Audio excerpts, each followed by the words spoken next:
Então, gente, bom dia a todos. Demos nossos 10 minutos aí de tolerância para a gente iniciar. À medida que o pessoal vai entrando aqui, nós vamos incluir as pessoas aqui na reunião. Mas vamos começar porque é um tema bastante denso e acho que, além dos nossos convidados, que eu já queria de imediato agradecer o Elias, o professor Elias, o professor Jorge Bermudes, por terem disponibilizado esse tempo para debater aqui com a Federação Nacional dos Farmacêuticos esse tema que está como nunca antes na história, acho que de todas as diferentes gerações que se encontram nesse debate aqui. Acredito que esse debate que nós estamos propondo nunca teve tão na ordem do dia, que é o debate que a gente está buscando realizar no dia de hoje, que é a questão da soberania. A questão do papel do desenvolvimento da indústria. Oi. Oi. Oi. Oi. Oi. Oi. Até a gente começar aqui, vai...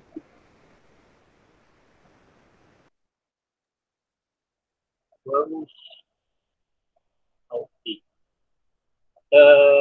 O desenvolvimento da indústria, a queda de patentes e a proteção do povo. Acho que são elementos que precisam ter um debate articulado entre si e sendo os principais objetos de trabalho dos farmacêuticos justamente produtos, serviços altamente vinculados ao processo do desenvolvimento técnico e científico, da aplicação direta da ciência, da tecnologia, ou seja, os principais produtos, objetos de trabalho dos farmacêuticos no Brasil e no mundo são principalmente os medicamentos e os testes laboratoriais, os quais, poucas vezes na história, foram tão demandados e que necessitam a articulação da utilização do desenvolvimento da ciência, do conhecimento, e também exigem o desenvolvimento da capacidade das nações, dos países, de alcançarem a soberania no desenvolvimento e na apropriação e na transformação desse conhecimento em capacidade produtiva. Eu queria primeiro dizer do lugar que a história colocou, em particular, a minha participação nesse debate, porque eu lembro que no início da década de 90, eu, então, diretor de biomédicas da União Nacional dos Estudantes, travava um debate bastante grande no nascimento da aplicação do novo contrato social brasileiro, que era a Constituição de 88, isso em 90, 91.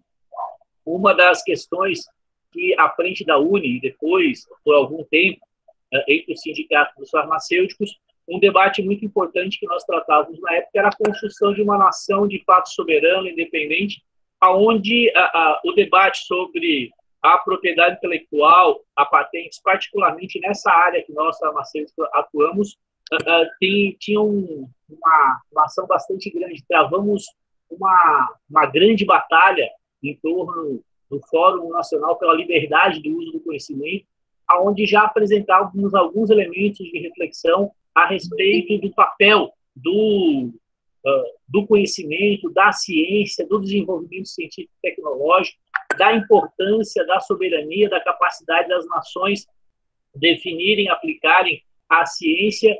Isso bem antes, no início da década de 90, do Brasil aprovar a sua lei de propriedade intelectual, bem antes da Índia fazer um processo bastante forte de desenvolvimento da sua indústria farmacêutica, sendo hoje uma das principais fornecedoras do mundo, nós apresentávamos a necessidade, esse debate em torno da importância da propriedade intelectual, da capacidade dos Estados levar em conta seus interesses nacionais para o desenvolvimento da propriedade intelectual, para o desenvolvimento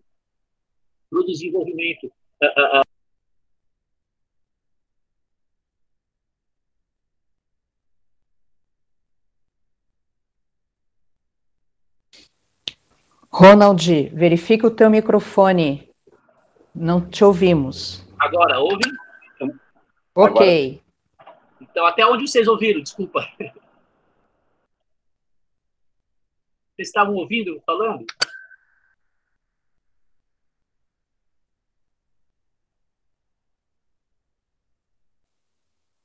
Até quando você colocava a posição da FENAFAR no debate da propriedade intelectual. Certo. Então, pelo menos eu, né? Então, nós desenvolvemos esse debate lá no início da década de 90, com o Fórum pela Liberdade do Uso do Conhecimento, e nós não tínhamos, então, alguns elementos importantes que tem agora, no século XXI, em torno do desenvolvimento da ciência, do desenvolvimento da tecnologia. Houve um conjunto bastante grande de evoluções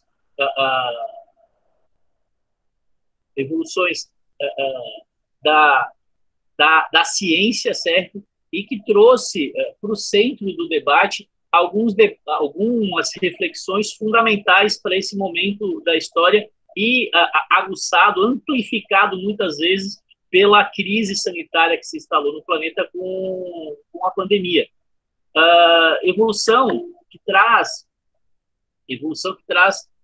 alguns elementos que precisam compor a nossa reflexão.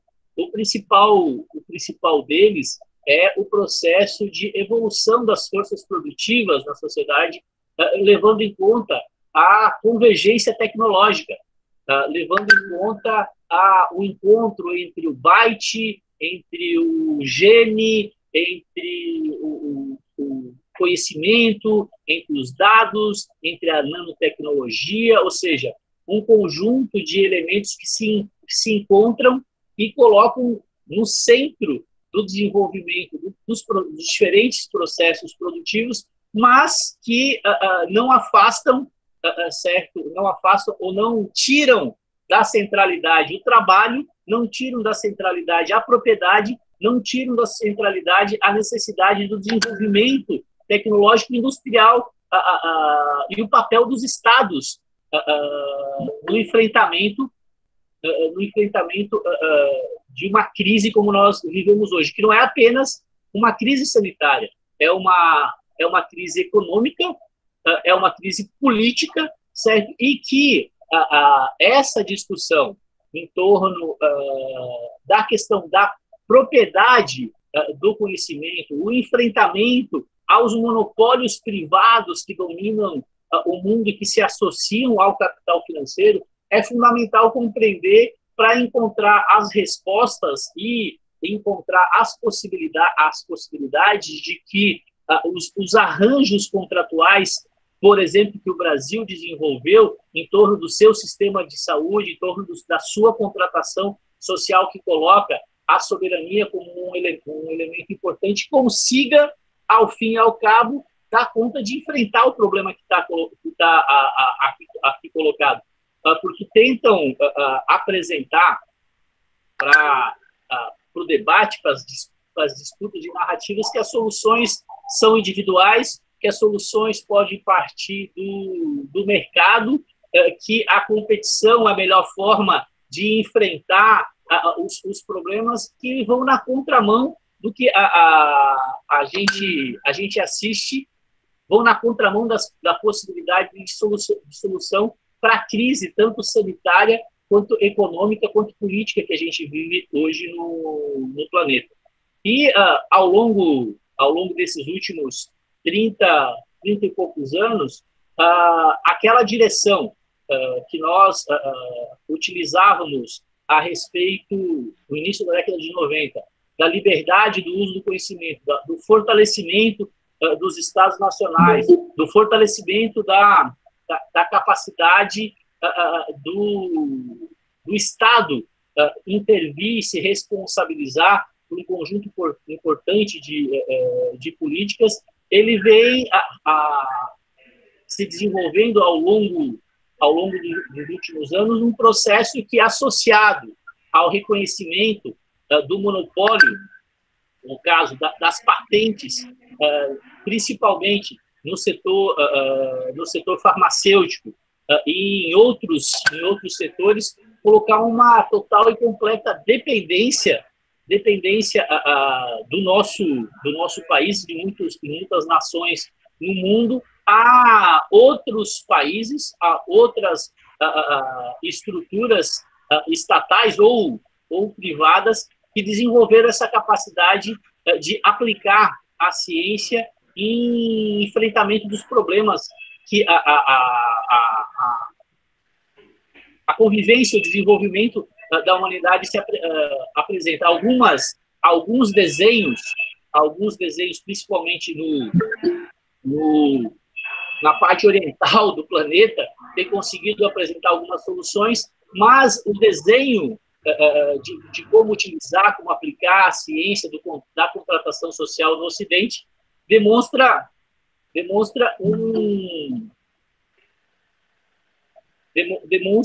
uma grande dificuldade para apresentar algum tipo de solução. Então, a ideia que a FENAFAR tem de trazer esse debate, de trazer o professor Elias Jabbour, de trazer aqui o professor Jorge Bermudes, é justamente de compartilhar um pouco essa reflexão de como está hoje o processo de desenvolvimento a partir do que a humanidade conseguiu produzir de conhecimento, num momento onde o desenvolvimento das forças produtivas já permitiria, certo, o mundo enfrentar essas e várias outras crises, porque já se tem tecnologia, já se tem capacidade de amplificar muito a produção agrícola, já tem a capacidade de, em poucos meses, como o Brasil provou aqui, com a nossa capacidade, com todas as limitações que o Brasil possui de investimento, de subestimação do papel da ciência, como foi, por exemplo, o caso do Zika. Em pouquíssimo tempo conseguiu-se, aplicando a ciência, apresentar proposições, conhecimento, intervenções para enfrentar um problema como foi o problema da Zika. Ou seja, a ciência hoje tem instrumentos, tem ferramentas em condições de enfrentar tanto os problemas sanitários quanto os problemas econômicos e sociais. Portanto, esse instituto do monopólio privado do conhecimento, esse instituto ele precisa ser questionado, e essa oportunidade que a pandemia traz para nossas reflexões, para a constituição de força social e política, é muito importante no caso do Brasil, para fazer apontar alguns elementos que há muito nós temos discutido, que é o papel da atividade econômica saúde numa nação, o papel do desenvolvimento da indústria de uma nação, o papel do Estado, certo, para enfrentar os diversos problemas, que está na possibilidade concreta de ter algum tipo de solução a curto, médio e longo prazo para uma crise como nós estamos vivendo. Essas reflexões, nós farmacêuticos em particular, em torno da Federação Nacional dos Farmacêuticos, vemos, pelo menos nas últimas décadas, apontando esses debates.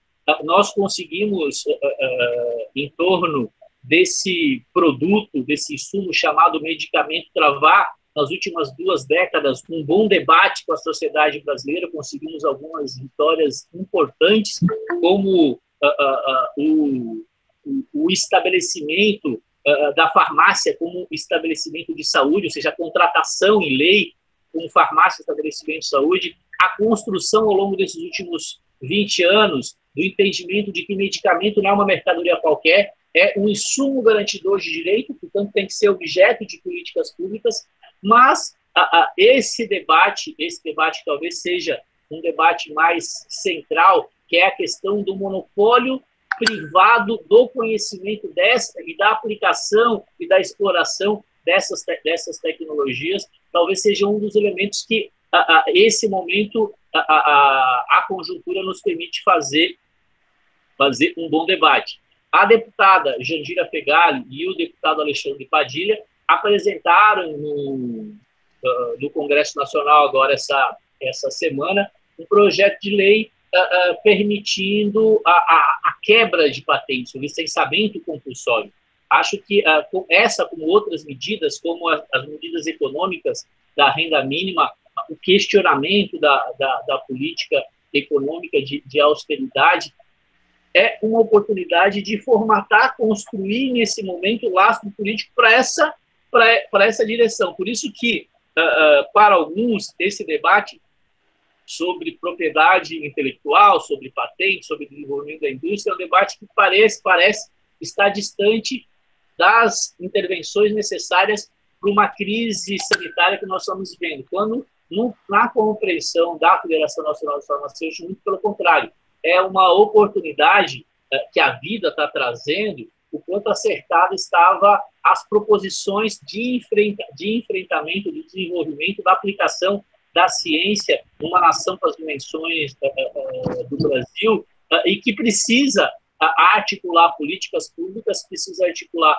a intervenção do Estado, e acho que as reflexões que e olhar a respeito das experiências de desenvolvimento da indústria, o papel da posição soberana de algumas nações nesse momento da história, a podridão, eu diria, da usura e da ganância que o Bermudes vai colocar em torno daqueles que detêm hoje o monopólio privado do conhecimento, que fazem, como tratam a vida. Acho que é um momento importante.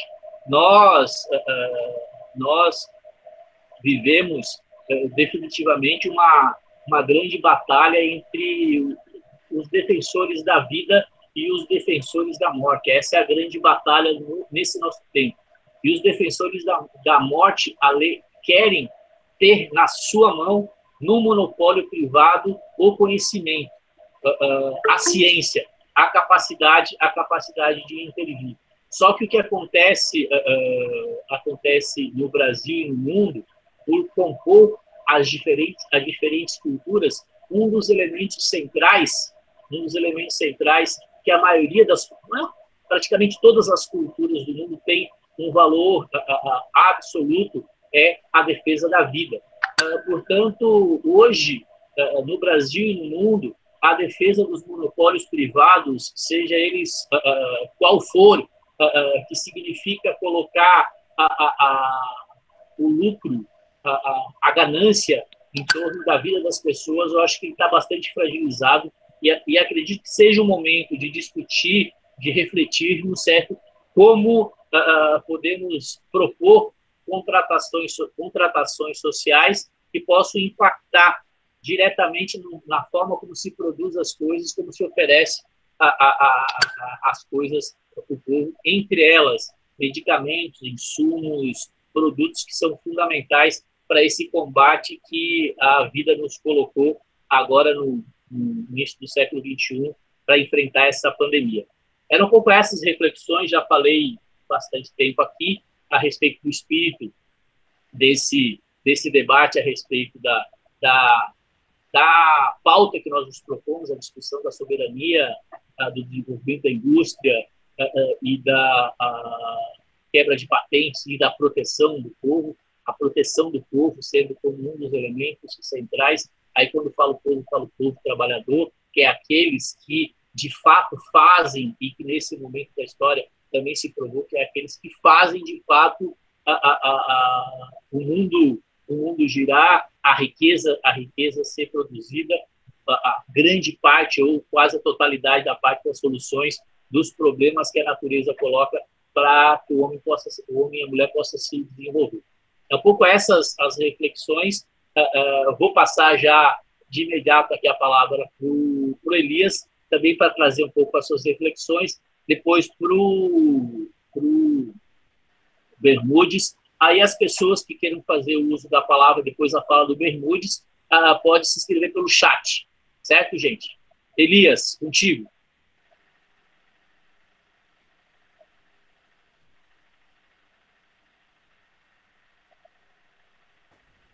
Bom dia a todos, vocês me ouvem?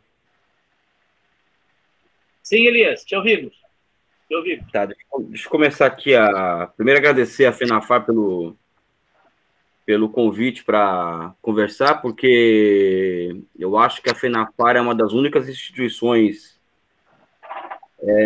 hegemonizadas pela esquerda no Brasil, em que o debate da soberania nacional é feita de forma primária, ou seja, primária que eu falo no sentido de primeiro lugar, não de primário no sentido de baixo conteúdo.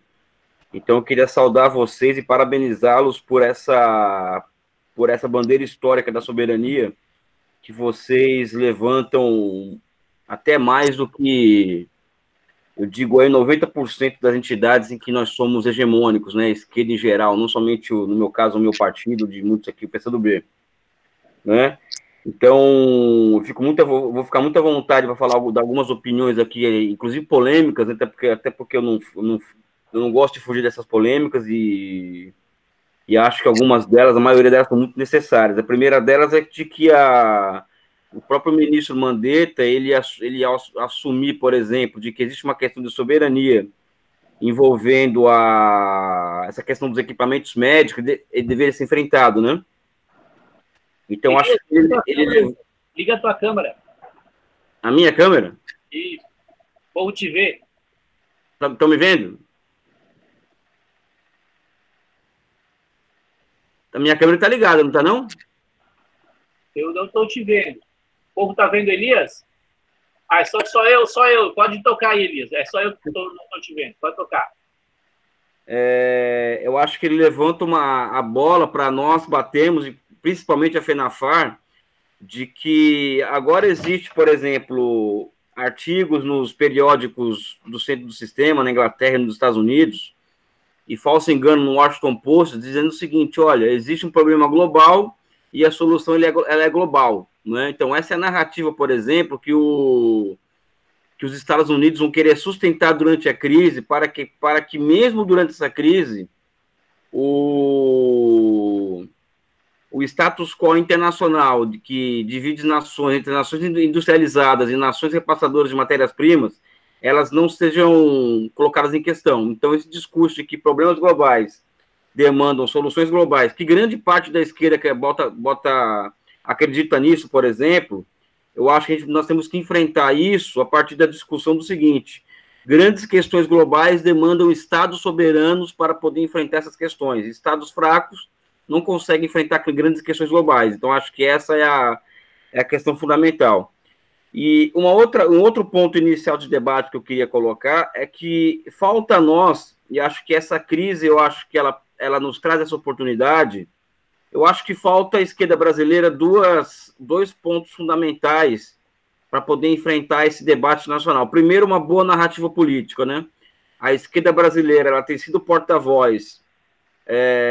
Eu falo esquerda brasileira, eu falo no geral, é evidente que existem exceções, tá? A generalização é sempre ruim. Mas a esquerda brasileira, ela tem sido porta-voz de elementos de guerra híbrida, né? Como eu já falei isso no outro debate que eu participei, ou seja, as pautas identitárias, elas são parte de uma guerra híbrida que o imperialismo ela enreda o Brasil, e a esquerda tem escolhido esse palco para poder fazer um enfrentamento ao Bolsonaro, por exemplo, e está perdendo todas, né? Então, acho que o momento é muito propício para uma mudança de narrativa política, encontrar uma narrativa política correta, não é? Então, essa narrativa da soberania, da reindustrialização, etc., etc., eu acho que ela é a principal, é a fundamental, e como o Ronald disse aqui, já há mais de 30 anos vocês fazem esse debate de forma consistente, de forma consequente. E o segundo ponto, que eu acredito que também nós estamos falhando muito, porque a esquerda ela não tem uma teoria econômica, né? Então, eu acredito que falta uma boa narrativa política e uma boa teoria econômica, né? Para nós podermos enfrentar esse debate. E nós não temos, sob o meu ponto de vista, nenhuma coisa nem outra, né? Então, por exemplo, a gente vê essa narrativa de auditoria cidadã da dívida, ou seja, como meio para enfrentar um problema que não é de gasto público, vamos dizer assim, não é de natureza de reduzir ou aumentar a dívida pública. Aliás, devemos aumentar a dívida pública para poder enfrentar esse problema. Um problema que foi trazer uma solução para o problema que a esquerda traz para enfrentar o coronavírus, por exemplo, foi a de aumentar a taxa de grandes fortunas, quando, na verdade, o problema do Brasil é aumentar gasto público, e não é orçamento que resolve o problema, não é uma questão de redistribuição que vai enfrentar essa questão do coronavírus. A questão hoje é enfrentada a partir do aumento do gasto público, e não da taxação de grandes fortunas, que é uma bandeira correta, não é? Mas voltada para outras questões e não essa em particular. Ou seja, eu percebo grandes parcelas da esquerda completamente perdidas nesse debate econômico, inclusive o enfrentamento do coronavírus. Eu quero trazer para vocês aqui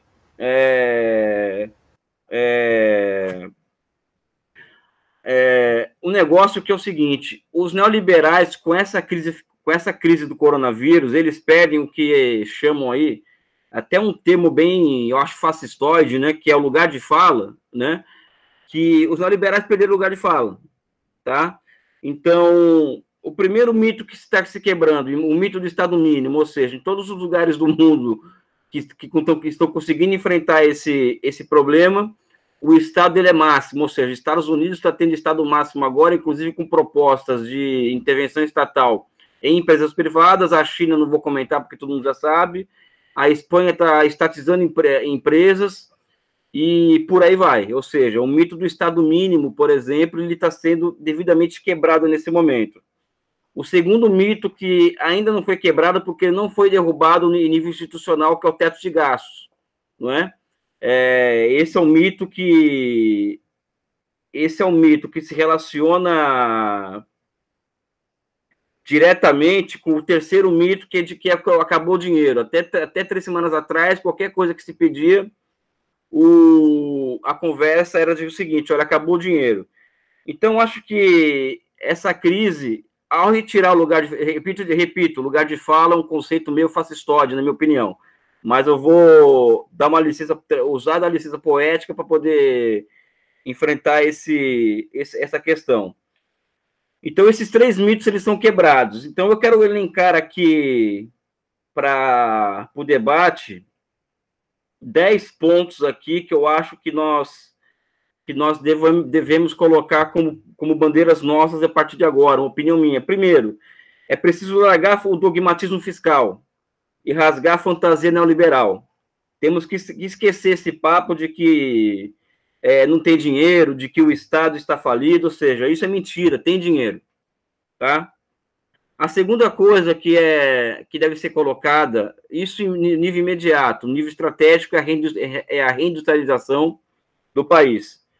Não existe restrição financeira para o gasto público, além das regras instituídas. O governo gasta, depois o Banco Central avalia a base monetária e meta de juros e recolhe o dinheiro em troca de dívida. Então, por exemplo, dívida pública ela não se paga, ela se rola, né? Então, a auditoria pública cidadã da dívida, ela não coloca essa, não sei se é problema de má fé ou é problema de não entender de economia, mas não coloca isso. Dívida pública não se gasta, não se paga, ela se rola, né? O governo ele não precisa de dinheiro prévio. Por isso que eu coloco que essa questão de taxar grandes fortunas para poder enfrentar problemas fiscais imediatos não resolve a questão, não é? O governo não precisa nem de gasto prévio, nem de taxar para poder gastar.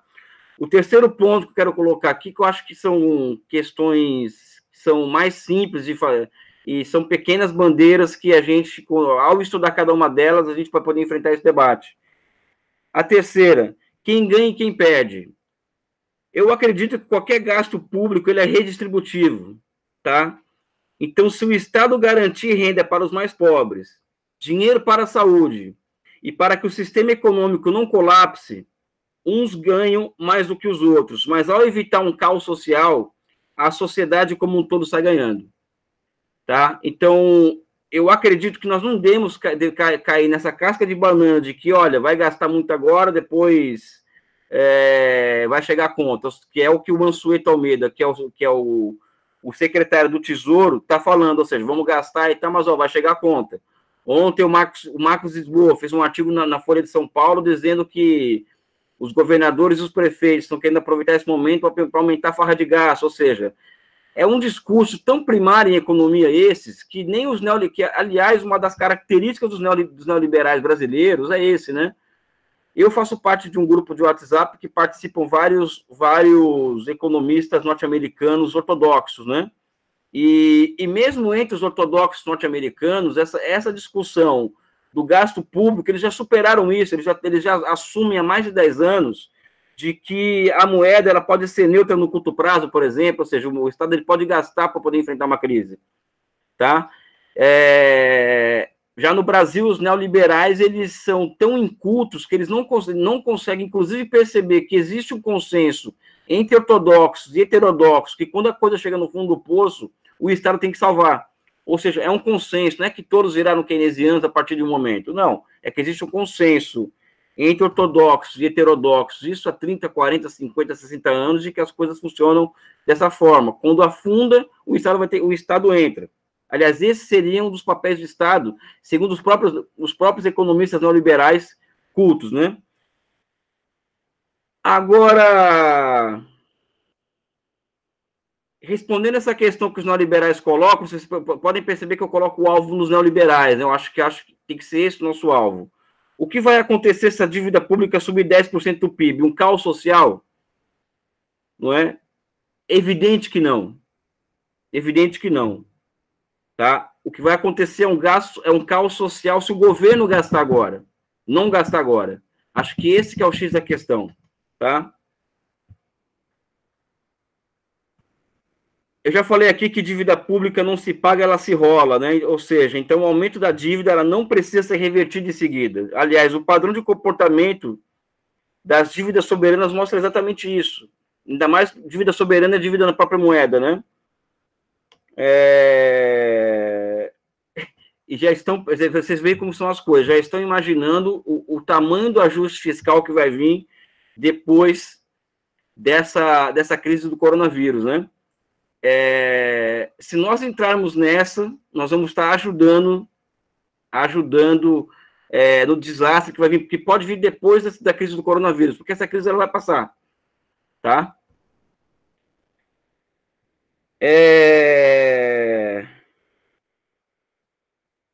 Aí volta essa crítica à esquerda mais lúdica, ou seja, além de rasgar essa fantasia neoliberal, nós devemos largar os mitos cultivados pela esquerda. A dívida pública ela não é um problema moral. Não há limite mágico para a dívida pública.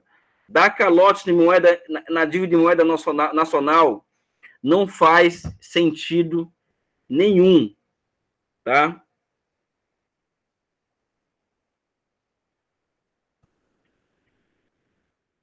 Vou falar mais 2 pontos aqui para poder encerrar minha contribuição momentaneamente. Quem acha que serão 2 meses, vamos dizer assim, de aumento de gasto, depois voltamos para a austeridade fiscal, está enganado. O custo social disso é terrível. Dívida pública, companheiros, ela se estabiliza com crescimento econômico, né? Por isso que, por exemplo, o debate da Previdência, da reforma da Previdência, nós fazíamos muito no campo do campo do inimigo. Por isso que nós perdemos, muitas vezes nós perdemos esse debate, assim como todos os outros debates, por nós engolirmos a isca que o inimigo joga. Ou seja, o Bolsonaro joga a pauta de costumes para a esquerda vai lá e abraça. Então, fica discutindo Damares, fica discutindo Weintraub, e não discute o que é fundamental, que é o Paulo Guedes, por exemplo, né? Então, a mesma coisa se dá em relação essa questão da dívida pública, né? O crescimento econômico ele é a solução para os grandes problemas do país. E crescimento econômico não sai sem crédito, não sai sem aumento da dívida, ou seja, não tem como aumentar a dívida para pagar ela depois. Você aumenta a dívida e a estabiliza depois. E eu acredito que para fins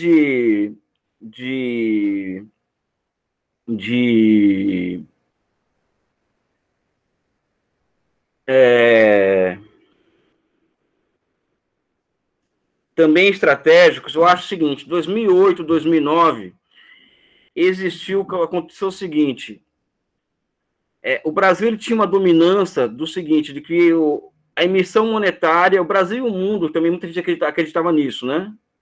A emissão monetária traz inflação, inclusive entre nós, muita gente acredita nisso. Então, se vamos emitir moeda, a inflação aumenta-se a liquidez da economia, baixa-se as taxas de juros, ao baixar as taxas de juros, a inflação volta, ou seja, muitos entre nós acreditam nisso, tá? A crise de 2008, 2009 acabou com esse mito, tanto é que os americanos estão inundando o mundo de dólares e a inflação não aumenta, não é? O Brasil ele pode emitir moeda sem aumentar a inflação, até porque existe uma capacidade ociosa na indústria imensa, vamos dizer assim, e os níveis de consumo do povo estão rebaixados aos menores níveis da história do Brasil, tá? Então, esse mito monetarista, ele cai por terra. O segundo mito que vai cair por terra nesse momento atual, e que nós temos que estar de olho nesse debate, é o seguinte, os dogmas fiscais. Né? Uma das características do mundo que vivemos hoje é que os estados nacionais enfraquecidos como o Brasil, a periferia da Europa, como a Itália, como a Espanha, como Grécia, eles são países em que o discurso da dominância fiscal ela é quase que suprema, ou seja, os estados eles vendem o almoço, não é isso, para pagar a janta, não é? Então os estados eles não têm condições de investir porque o orçamento deles estão altamente comprometidos com a dívida, né? Porque os juros são estados que devem muito, então tem que ter uma alta taxa de juros para poder bancar, se autofinanciar. Eu acho que esse mito quebra agora também. Então, eu acredito que do ponto de vista estratégico, o debate da soberania nacional e da reindustrialização ele é fundamental. A esquerda ela tem que voltar para esse debate esquecido em prol das pautas identitárias, que para mim é pauta de guerra híbrida no Brasil. Eu acho que temos que retomar essas duas bandeiras da soberania e da industrialização, porque são bandeiras que vão aos encontros dos interesses nacionais e populares, não é? E do ponto de vista imediato, nós trabalharmos com noções do seguinte, o gasto público ele não é uma coisa infinita, evidente, só que ele não é um problema na medida em que esse gasto ele é feito em moeda nacional e muito desse gasto vai ser para financiar novas capacidades produtivas, tá bom? Eu fico por aqui no debate, eu não falei muito, porque eu acho que tem 43 pessoas aí para... talvez mais de 20 queira falar, e aí eu queria aprofundar esse debate nas questões que vão ser levantadas. Eu acho que, do ponto de vista geral, eu trago esse debate para vocês, essas minhas opiniões. Agradeço aqui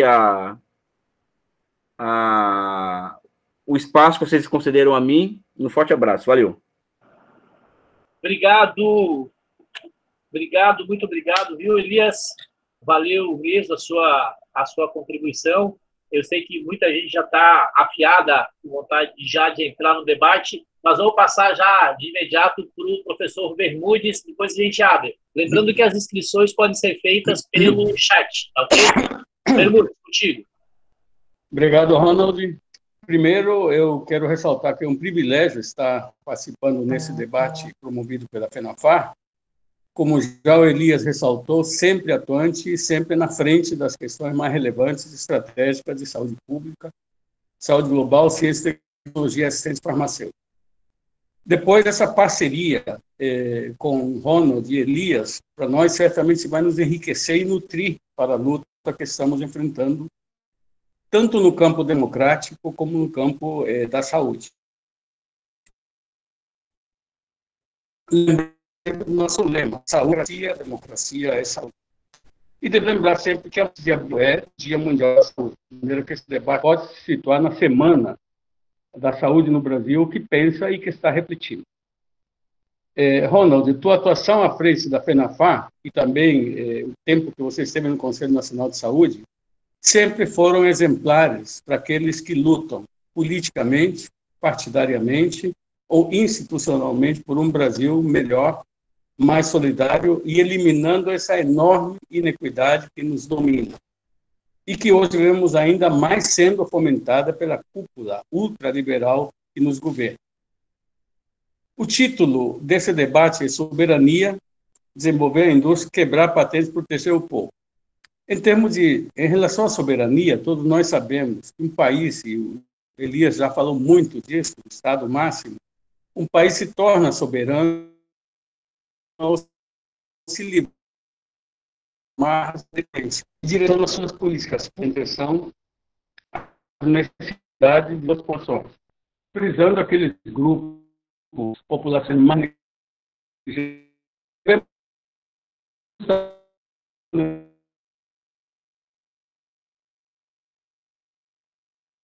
para a sua população.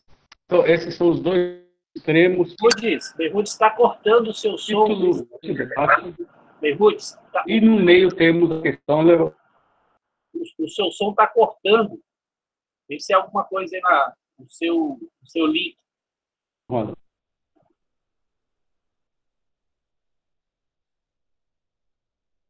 Eu vou tentar pausar. Temos os dois extremos que ilustram o título deste debate. E no meio temos a questão de quebrar patentes, que hoje está na ordem do dia e vamos ir mais. Como vamos desenvolver a indústria? Quem assistiu a entrevista do ex-ministro Temporão ao Luiz Nassif na GGN na semana passada, viu com clareza uma série de fatos e ideias, em especial quando o Temporão coloca que o Brasil perdeu a oportunidade de ser autossuficiente em medicamentos. Apesar de diversas tentativas, em vários momentos, nunca prosperou um projeto nacional desenvolvimentista a ser implementado a longo prazo. Tivemos propostas, a proposta da Farmobras, que seria uma estatal da indústria farmaquímica, a Central de Medicamentos, SEMI, que foi descontinuada por ter se desviado de seus objetivos na era Covid. Tivemos iniciativas importantes que foram disputadas, como a Companhia Brasileira de Antibióticos, a Fibran, que durante a Guerra das Malvinas chegou a abastecer a Argentina de antibióticos, considerando o bloqueio dos Estados Unidos em apoio ao Reino Unido. A Biobras, com a produção nacional de insulina, a Companhia de Desenvolvimento Tecnológico de Campinas, a Codetec, promovendo a transferência de tecnologias e produção de fármacos a empresas de capital nacional. Surgimento da Nortec, a partir da Norquisa. Eu considero necessário colocar rapidamente algumas questões relacionadas com a produção farmaquímica e a produção farmacêutica. É importante pontuar para entendermos nossa dependência de importação de insumos. A indústria farmacêutica pode ser dividida no setor e o setor farmacêutico, que é a indústria de transformação, que transforma as matérias-primas em medicamentos e que funciona como se fosse uma montadora de cápsulas de comprimidos. As grandes empresas transnacionais englobam ambos setores, de maneira que verticalizam sua produção. Produzem suas matérias-primas e suas linhas de produção complementam. A maioria das empresas no Brasil se estrutura apenas como transformadora, importando as matérias-primas, portanto, dependente de fornecedores internacionais. Poucas são as empresas brasileiras que produzem farmacoquímicas, matérias-primas intermediárias. Somos dependentes de importação, em especial da China e da Índia. Fortalecer nossa capacidade produtiva, pública e privada, é fundamental no setor farmacoquímico, no setor farmacêutico, na nova biotecnologia, e não temos medo de enfrentar também a medicina do futuro. Mas, para isso, seria necessário que os atuais governantes reconhecessem a importância do investimento em ciência e tecnologia, nas universidades públicas, nos institutos de pesquisa, na relação universidade-empresa, e não o desmonte que vem sendo realizado, e muito menos a desqualificação dos servidores públicos, linha de frente no combate e na resposta à pandemia. Seria necessário retomar propostas de política industrial em saúde, como foram os esforços do governo entre 2013 e 2015, durante os quais o chamado Complexo Econômico e Industrial da Saúde foi priorizado e a política industrial andou lado a lado com a política de saúde, com a incorporação de tecnologias, aumento da nossa capacidade produtiva e apoio à nossa soberania nacional. Hoje nós vemos a Confederação Nacional da Indústria, com o Sistema SESI e SENAC, divulgando suas estratégias, mas nós temos que ter uma estratégia realmente que parta do Estado.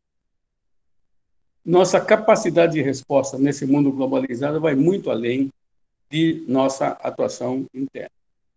Assim que nós vimos o início das primeiras manifestações e as potenciais consequências da pandemia de Covid-19 no acesso a medicamentos no Brasil, ainda com base no alerta que já estava circulando nos países centrais e na Índia, alertamos também sobre a potencial falta de matérias-primas que poderia haver no nosso parque tecnológico. Em um artigo que nós publicamos no dia 6 de março, exatamente um mês atrás, inicialmente no Centro de Estudos Estratégicos da Fiocruz, mas replicado pela FENAFAR, pelo Conselho Nacional de Saúde, o SUS Conecta e vários outros veículos de divulgação. Divulgamos nesse artigo que o Senado dos Estados Unidos havia promovido uma audiência pública durante a qual o diretor da agência regulatória americana Food and Drug Administration, FDA, declarou que já havia risco de abastecimento de um produto dos Estados Unidos, não mencionou qual era esse produto. A FDA estaria monitorando toda a cadeia de abastecimento junto a mais de 180 fabricantes de medicamentos nos Estados Unidos. No Reino Unido também, o sistema de saúde britânico solicitava análise do risco de impacto do coronavírus e o governo da Índia, nessa semana, já anunciava a proibição na exportação de 26 medicamentos, sem autorização expressa do governo indiano, aos quais recentemente foi acrescentado a cloroquina e a hidroxicloroquina, quando começaram a ser ventilados como potencial tratamento para combater o coronavírus. Nós consideramos que somos um país dependente da importação de insumos. Os exemplos dos países centrais e da Índia deveriam ter sido um alerta mais estruturante para o Brasil. 1/5 das exportações de medicamentos genéricos no mundo provém das matérias das empresas da Índia. Entretanto, a Índia também importa da China muitas das matérias-primas pelos preços competitivos que a China tem. O Sistema Único de Saúde, o SUS, vai estar sempre na nossa linha de frente na resposta a essa pandemia. É fundamental fortalecer o SUS, revogar a Emenda Constitucional 95. Artigo assinado por 9 ex-ministros da Saúde e publicado ontem na Folha de São Paulo, chamado Indústria de Guerra pela Vida, defende a importância do SUS e do setor produtivo do Brasil nessa guerra contra o coronavírus. E chegando no ponto, o que é quebrar patente? Quando nós falamos em quebrar patentes, termo que facilita o entendimento geral, estamos nos referindo ao que se denomina utilização da licença compulsória, licença obrigatória, licença não voluntária. Mecanismo que foi utilizado uma única vez no Brasil, em 2006. Na época, e no contexto das negociações de preços de antirretrovirais no Brasil, em que a resposta brasileira ao HIV/AIDS era colocada como exemplo no mundo, o Ministério da Saúde, início do segundo mandato Lula, e tendo à frente do Ministério da Saúde o Temporão como ministro, Reinaldo Guimarães como secretário de Ciência e Tecnologia, Mariângela Simão, que hoje está na OMS, Organização Mundial da Saúde, como diretora do Departamento de AIDS, ainda com Celso Amorim como ministro como chanceler, ministro das Relações Exteriores, foi tomada a decisão de utilizar essa quebra de patentes uma única vez, absolutamente legal e dentro dos marcos regulatórios mundiais. Mas eu considero que é bom, em termos bem gerais, explicar o que efetivamente é uma quebra de patente no Brasil. Nossas ações aqui no Brasil se encontram fundamentadas na Lei de Propriedade Industrial, Lei 9279 de 1996. A propriedade intelectual compreende, no seu sentido amplo, a propriedade industrial, que é a proteção patentária, e o direito autoral.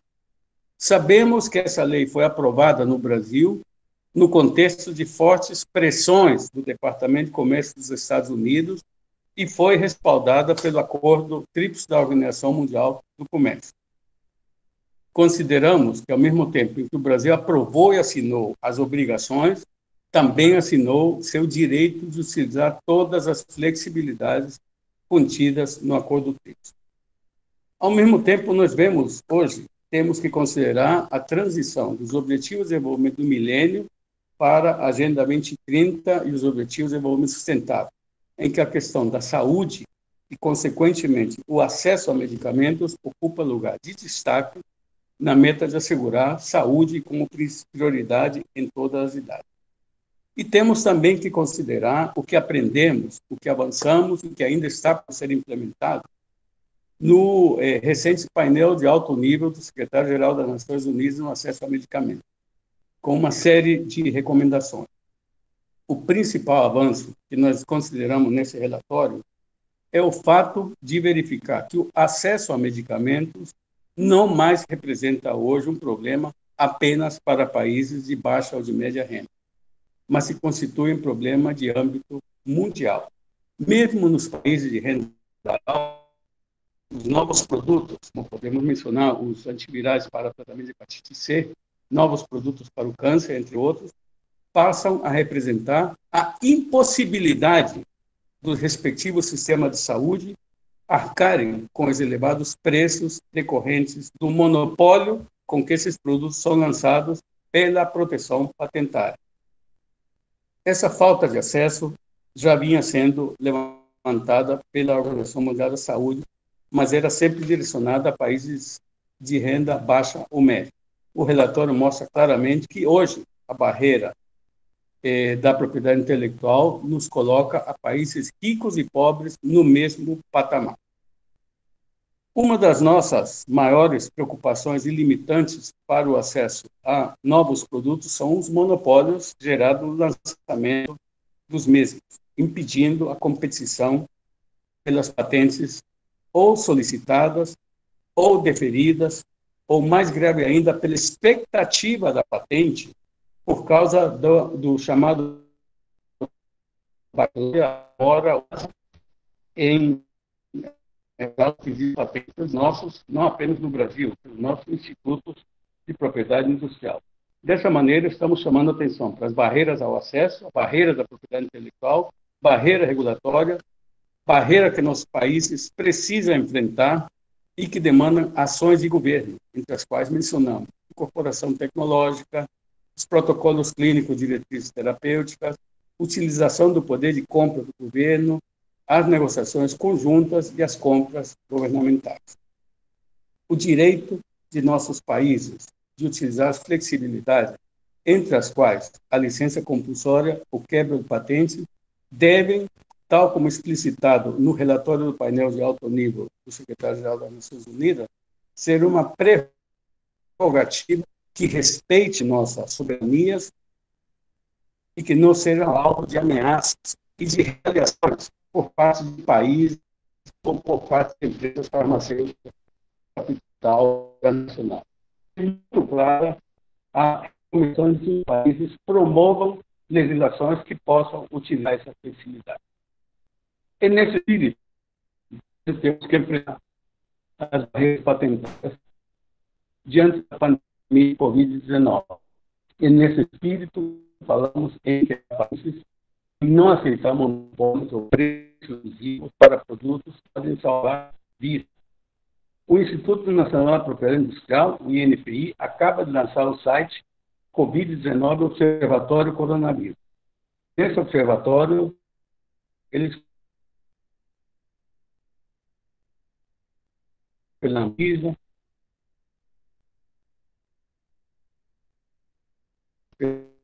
do Covid, temos pelo menos 17 testes rápidos de diagnóstico liberados no Brasil e em torno de 12 medicamentos que estão em testes clínicos em alguns do mundo. Em termos de saúde pública, é fundamental que os resultados satisfatórios sejam colocados disponíveis e acessíveis universalmente e que não representem privilégio para poucos.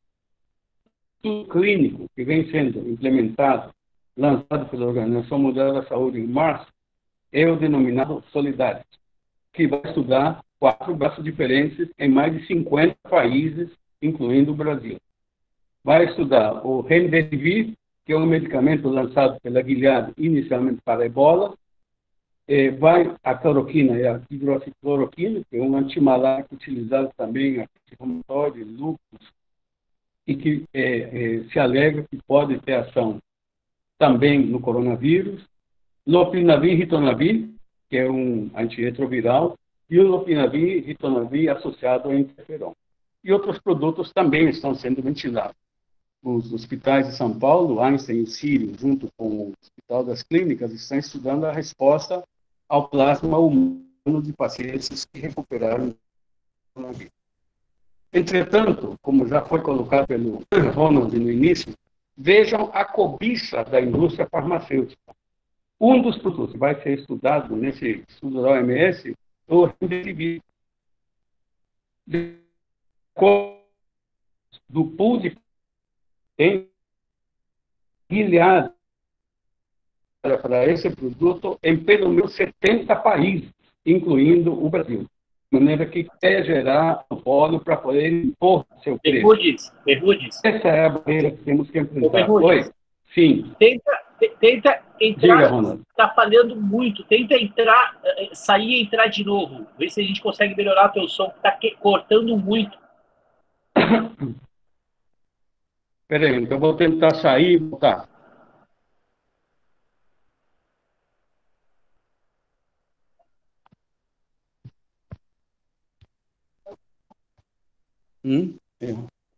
Mas aí eu não sei comentar de novo.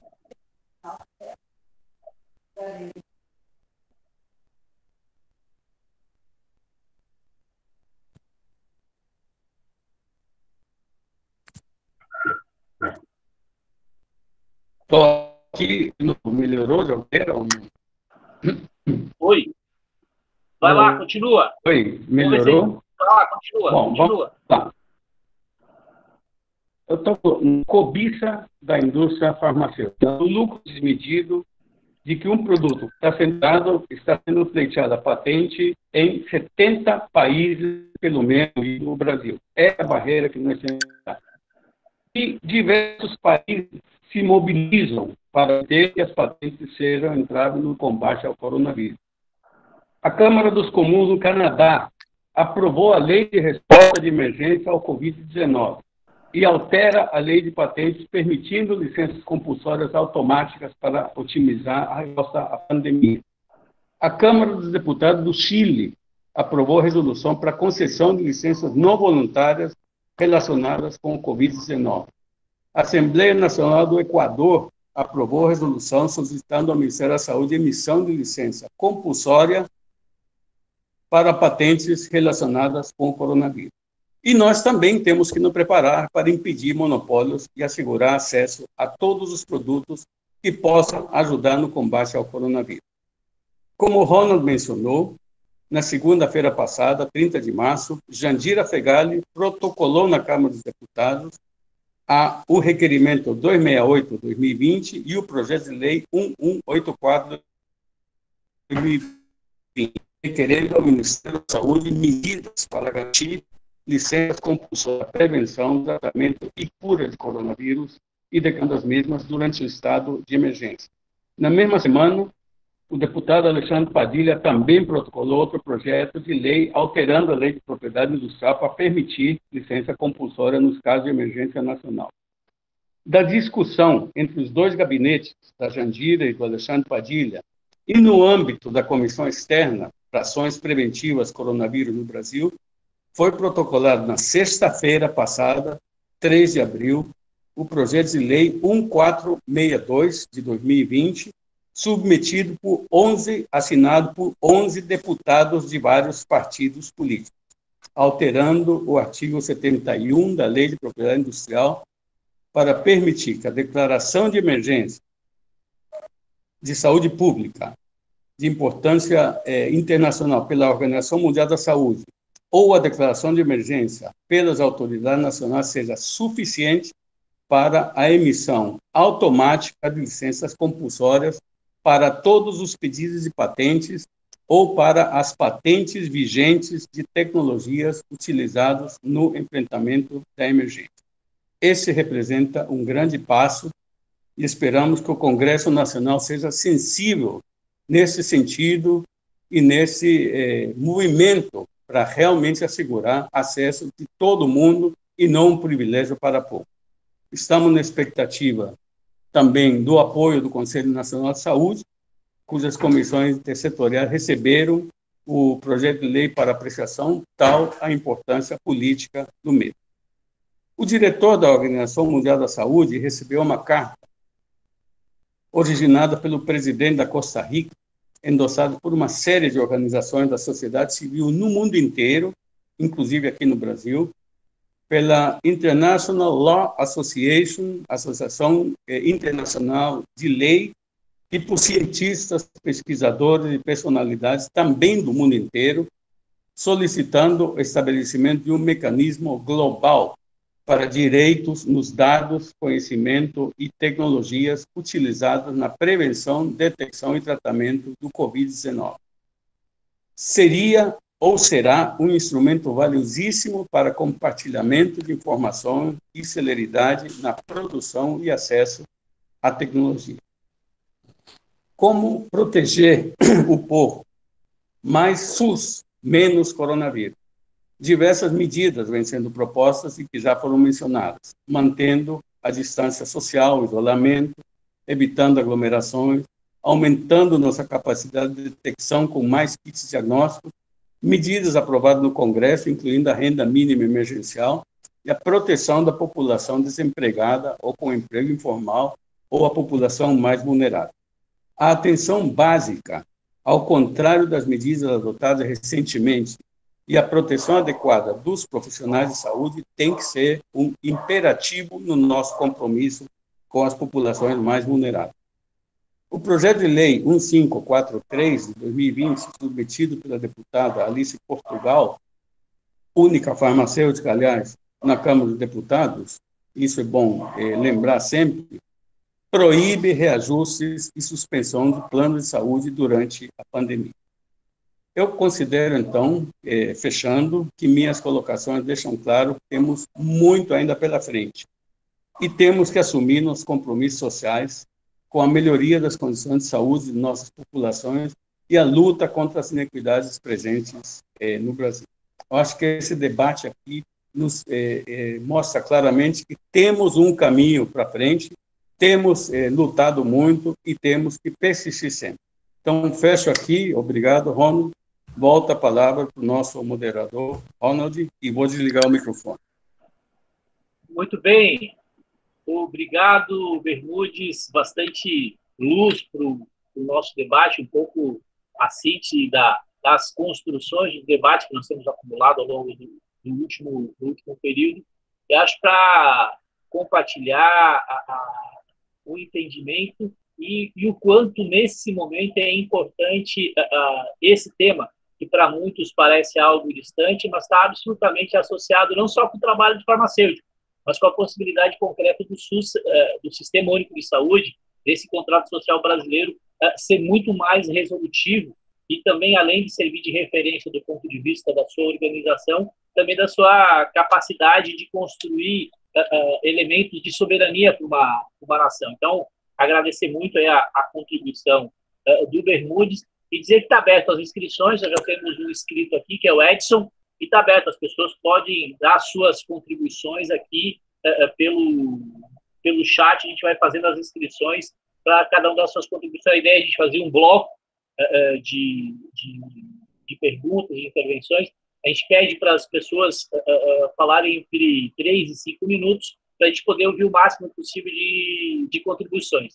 Pode se inscrever pelo chat. Tá, Célia? Tá, Débora? Sara Canter, seja bem-vindo. Todos que estão aí. Nós temos um grupo com mais... Já estamos com 42 pessoas aqui, mas já passaram mais de 60 pessoas aqui do nosso debate. Acho que a gente vai ter condições de fazer um belo debate, certo? Edson, você está inscrito, Edson. Pode falar.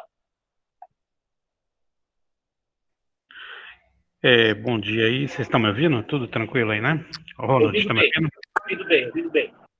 Estou sem câmera, mas estou só com o microfone aqui, mas estou acompanhando aqui o debate. Primeiro, parabenizar novamente aí vocês aí por esse debate, que é importante nesse momento. E colocar que, assim, que eu queria contribuir que ninguém comentou em relação às medidas, né, que estão sendo tomadas na Argentina, relacionado principalmente a emprego e tudo mais. E para até fazer um comparativo aqui com o Brasil em relação a essa questão. E outra questão que foi levantada, muito importante, que foi que a quebra de patente, né, que o Brasil fez em relação à questão aos medicamentos do HIV/AIDS. E que nesse momento eu acho que é fundamental essa discussão. Se em momentos com menos crise houve a quebra do patente, por que agora, relacionado a isso, tem toda essa problemática do medicamento e essa questão do capitalismo? E a prova maior foi essa questão aí que os Estados Unidos está fazendo em relação ao respirador, em relação à máscara, tudo isso. Mas eu acredito que o ponto aí que eu queria contribuir, que eu queria perguntar em relação a isso, né, principalmente aos colegas farmacêuticos, porque recentemente o Conselho Federal de Farmácia aprovou a utilização da ozonoterapia pelos farmacêuticos, né? E eu não ouço ninguém falar sobre essa questão, e têm sido feitos vários experimentos lá na Itália, na China é utilizado em grande escala essa questão da ozonoterapia, porque a ozonoterapia quebra essa questão medicamentosa, né? Porque ninguém pode vender o gás ozônio. Então eu queria também ouvir aí de vocês aí um pouco sobre isso, e também se alguém tem feito experiência nesse sentido. Nós vamos fazer aqui em Araraquara essa experiência com ozônio, assim como foi feito lá na Itália e foi feito na China. Queria parabenizar e agradecer. Basicamente é isso que eu queria falar e ouvir mais vocês aí. Obrigado. Ok, obrigado, Edson. Débora, você está inscrita, Débora. Nossa Conselheira Nacional de Saúde, diretora da FENAFAR. Débora, com a palavra. Olá, muito bom dia a todas e todos.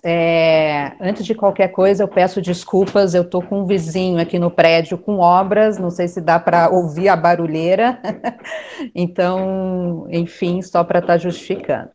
Bom, Ronald, eu acho que inicialmente agradecer mais uma vez a FENAFAR, né, por estar pautando essas questões centrais da nossa pauta do dia, né, que é a soberania, a industrialização e, acima de tudo, a defesa da vida, né, e agradecer muito ao Jorge e ao Elias por suas contribuições, né, de elevado conteúdo, que nos move, né, no nosso dia a dia e nas nossas atuações.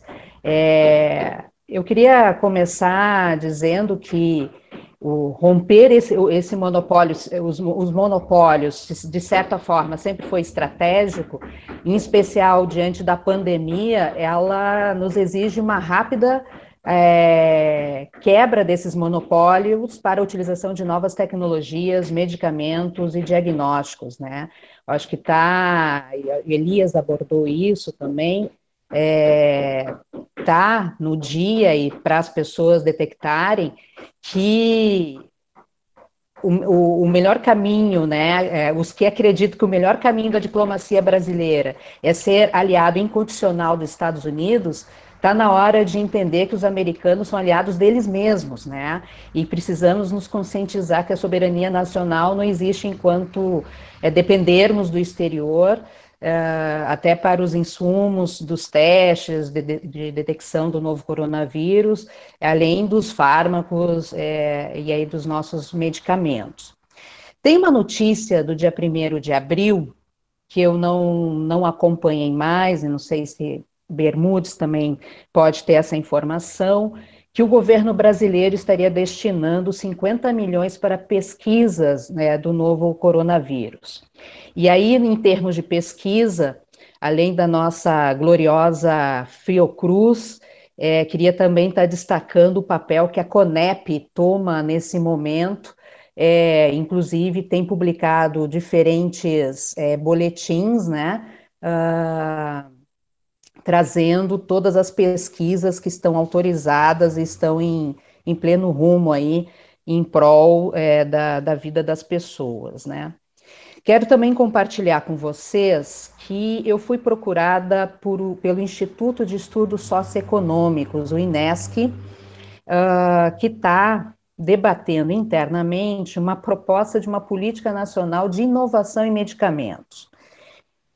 Bermudes, eu ainda não tive acesso a isso, estou entendendo que esse instituto, ele traz alguma proposta de redação que se some, né, à nossa Política Nacional de Ciência, Tecnologia e Inovação em Saúde, para dentro do âmbito do controle social, né? Mas eu queria estar compartilhando isso com vocês. E também, como Bermudes trouxe, hoje acredito que a mesa diretora do Conselho Nacional de Saúde aprove uma moção de apoio ao projeto de lei o 1462, que é a junção do 1184 da deputada Jandira e o 1320 do deputado Padilha, nesse sentido da quebra patentária, né, nesse período de pandemia e de declaração de emergência à saúde pública. É uma moção de apoio a ser aprovada, então, a de referendo pela mesa diretora do Conselho Nacional, como iniciativa da Comissão de Ciência, Tecnologia e Assistência Farmacêutica, juntamente com as comissões intersetoriais de patologia e políticas de equidade do Conselho Nacional. Assim que isso for aprovado, estaremos, através da FENAFAR, dando ampla divulgação e que sirva também como instrumento para que nós possamos articular no âmbito da Câmara de Deputados, no Congresso Nacional e também nos movimentos sociais, de maneira a somarmos forças aí nessa necessidade que se faz nesse momento. Queria comentar também, né, nessa condição aí de representante da FENAFAR junto ao Conselho Nacional de Saúde, que, aliás, acredito, através das redes da FENAFAR, a gente vem divulgando, né, todas as iniciativas que o Conselho Nacional tem tido esse protagonismo fundamental no processo do avanço do coronavírus. Foi constituído um comitê do CNS de acompanhamento do Covid-19. Então, eu, como integro a coordenação do Fórum dos Trabalhadores, componho esse comitê em nome da FENAFAR, temos nos reunido no mínimo uma vez por semana, de modo a manter movimento, pautados diferentes assuntos, que para o controle social, né, nesse momento de pandemia, na defesa do Sistema Único de Saúde, temos também uma pauta central, que é do financiamento, que eu não poderia deixar aqui de abordar, na luta pela revogação da EC 95, que a gente solicita o apoio de cada uma e cada um de vocês, não apenas na assinatura do abaixo-assinado virtual, mas também que possamos estar articulando aí com os diferentes atores e parlamentares, né? E aí, finalizando, Ronald, nesse primeiro momento de anotações que eu fiz, acho que a FENAFAR ela já faz isso, mas acho que a contribuição do Elias, do Bermudes nesse momento, dentre de outros pessoas com total expertise e conhecimento, de estarmos através da FENAFAR contribuindo com a divulgação desses artigos de matérias, né? Eu acho que é um momento que está nos exigindo muita produção de conhecimento, muita divulgação desses conhecimentos a toda não apenas à categoria dos farmacêuticos e aos trabalhadores da saúde, mas também a toda a sociedade, que essas pessoas têm muito a contribuir para todas e todos nós. Obrigada pela oportunidade, qualquer coisa eu volto a me inscrever. Obrigado, Débora. Muito importante as contribuições que a gente está na linha de frente junto com o controle social para ver como, de forma coletiva, esse que também é um dos principais patrimônios que é importante destacar da generosidade e da capacidade de construção do povo brasileiro, que é essa tal de gestão participativa, que tem produzido muito ao longo dos últimos anos, entre as várias produções, não só da questão da ciência e tecnologia, da assistência farmacêutica, mas também, mais recentemente, que precisa, nessa direção que a Débora coloca de compartilhar conhecimento, a formulação da Política Nacional de Vigilância em Saúde. Então, obrigado, Débora.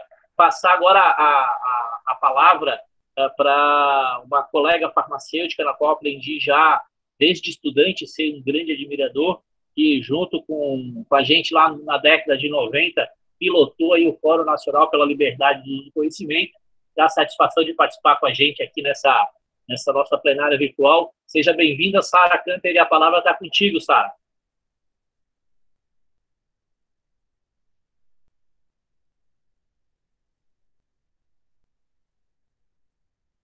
Sara, você precisa habilitar o teu microfone. Ok.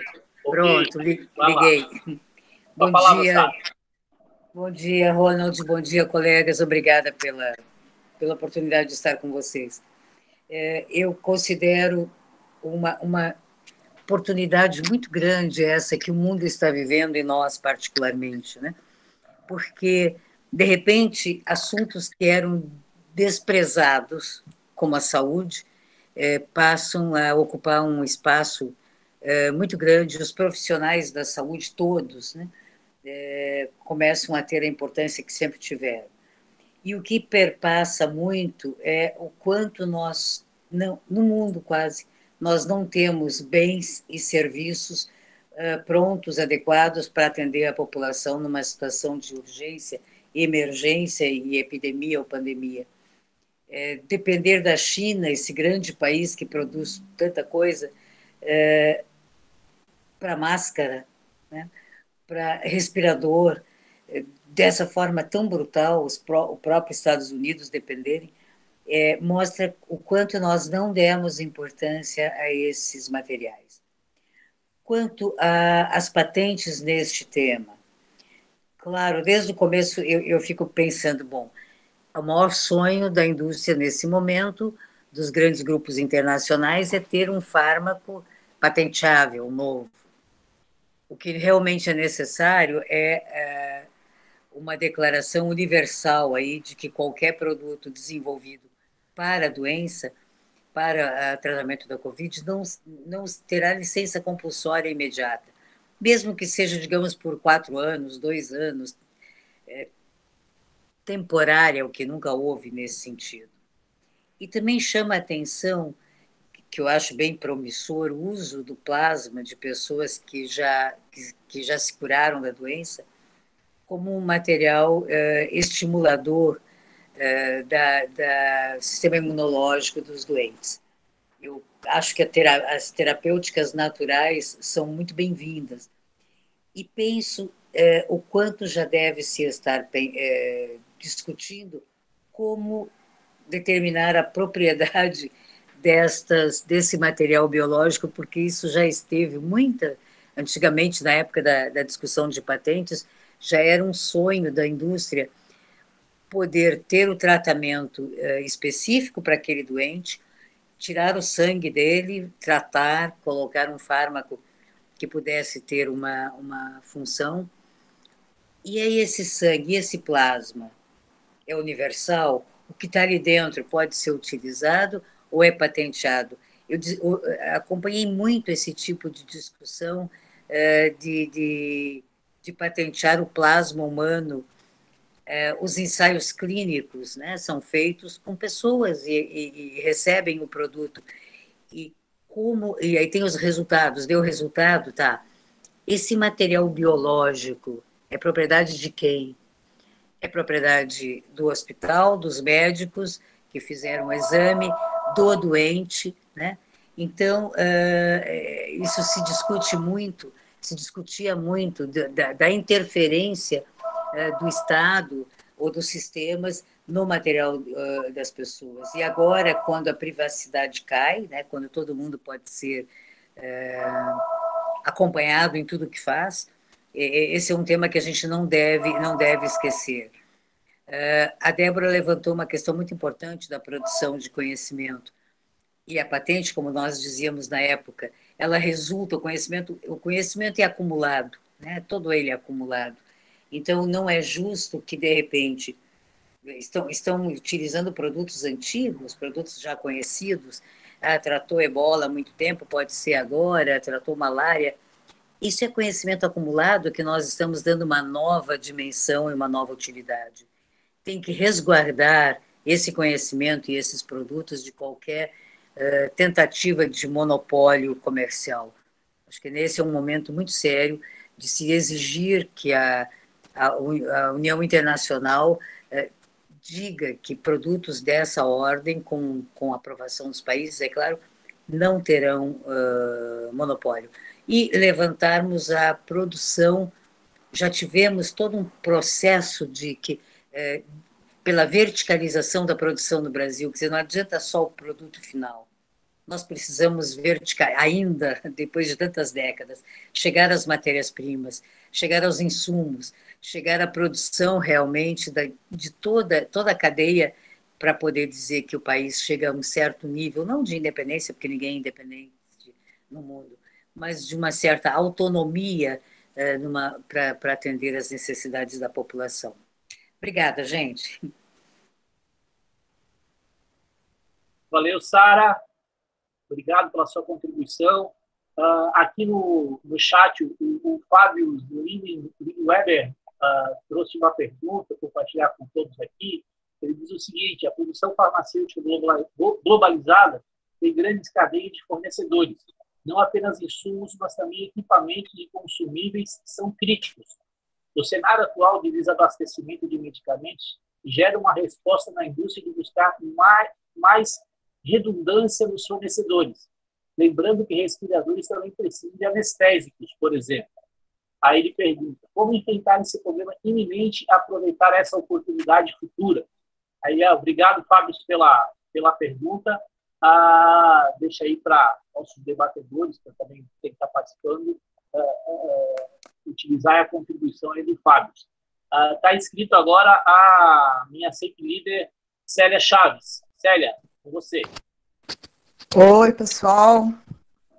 Um bom dia a todas e todos. Foi um prazer estar ouvindo aí vocês falarem, né? O Elias, que eu não tenho tanta intimidade, nunca tinha ouvido falar, legal.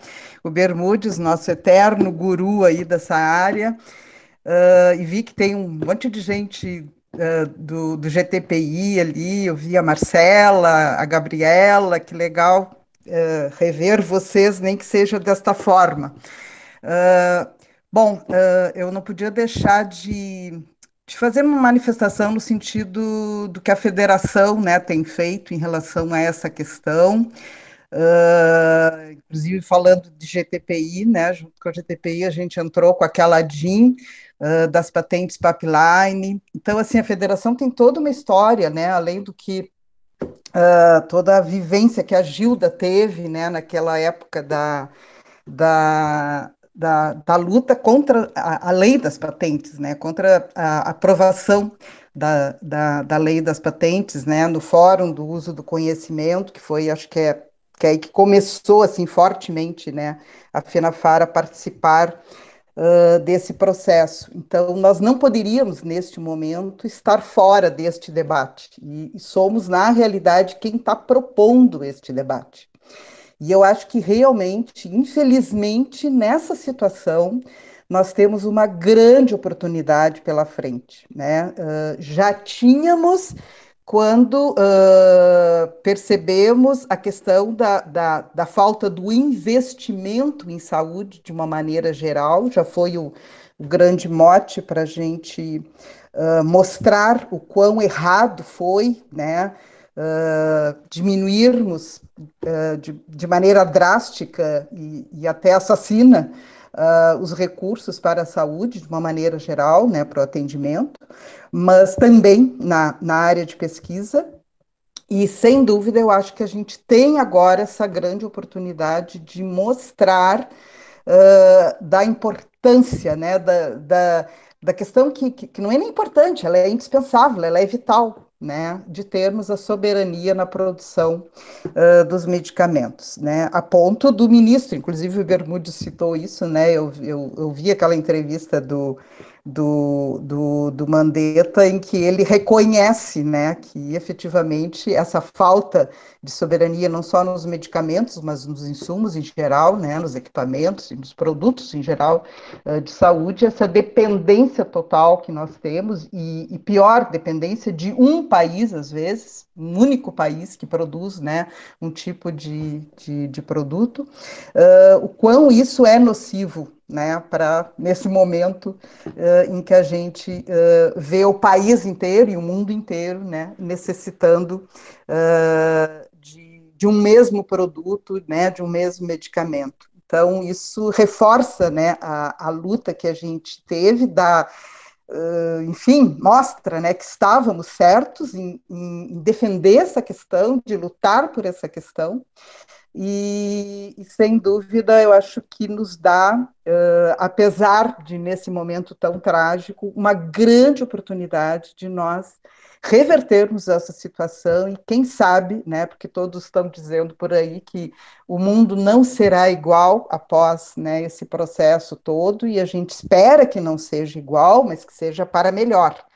Né, que a gente consiga realmente dar um salto de qualidade em tudo, né, não só na qualidade de vida que a gente possa vir a ter, mas um salto de qualidade em todo esse processo em que a gente consiga efetivamente mostrar que a saúde não é um bem qualquer, não é uma mercadoria, né, como infelizmente ela tem sido tratada, mas que ela é um bem indispensável para nossas vidas e que, enfim, nós temos que tomar uma atitude, né? Então, eu acho que nós precisamos, inclusive, replicar, né, esse debate mais e mais, envolver mais pessoas, chamar mais gente, né? O Ronald mesmo disse que umas 60 pessoas passaram aqui pelo evento, mas acho que nós precisamos tentar replicar isso mais e mais para fazer com que efetivamente esse movimento ganhe força, que a gente consiga aprovar os projetos que estão do Congresso e consigamos realmente dar um salto de qualidade. Parabéns para a FENAFAR pela iniciativa e vamos em frente, que tem muita luta. Obrigada. Obrigado, Célia, minha sempre presidente da FENAFAR, minha professora. Sempre é bom escutar a Célia, que sempre apresenta, além da análise, sempre apresentando as perspectivas de luta. Valeu, Célia. Agora está inscrita a Gabriela, nossa companheira do GTPI, de muitas lutas aí em torno desta pauta da utilização do conhecimento por bem da humanidade. Gabriela, você. Obrigada, Ronald. Bom dia, boa tarde a todos e todas. É muito oportuno esse debate que, assim, tanto na academia, que vocês vêm fazendo há muitos anos, nós tentamos também produzir muitos trabalhos dentro da ENSP, tem tido vários esforços sobre esse debate, principalmente porque nos últimos 10 anos houve esforços de iniciativas de política industrial por parte do governo brasileiro. Uma série de investimentos, né, e uma série de apostas que foram feitas do ponto de vista da política industrial para tentar fortalecer o setor de fármacos, o setor de medicamentos, tanto público quanto privado. Eu acho que cabe, talvez, nesse momento, a gente se perguntar se os esforços desses anos, pelo menos desses 10 anos de investimentos e apostas, se eles estão... Onde está esse setor? Onde estão essas empresas, esses laboratórios dentro do desenho da resposta ao Covid? Eu acho que é importante a gente, talvez, estar tentando mapear e acompanhar onde que as empresas, os laboratórios que, por exemplo, foram envolvidos em várias iniciativas de parceria para desenvolvimento produtivo, eles estão sendo chamados para estar envolvidos nessa resposta, porque talvez uma proposta que eu gostaria de sugerir, será que não seria oportuno a FENAFA estar promovendo debates também com as associações, por exemplo, a UFOB, a Abfina, a Biquif, para a gente estar tentando entender qual é o papel desses atores, né? Porque eles também tiveram envolvidos aí e sendo sujeitos dessas apostas de política industrial dos últimos anos por parte do governo brasileiro. E a pergunta agora esses investimentos, é possível dar uma resposta oportuna, né? E eu acho que isso ela é uma questão importante dentro do que está sendo colocado nessa discussão de hoje. Eu sei que já tem várias iniciativas acontecendo, mas talvez, né, no contexto da FENAFA, talvez discutir com essas associações. Me perdi, calma aí, 2 segundos.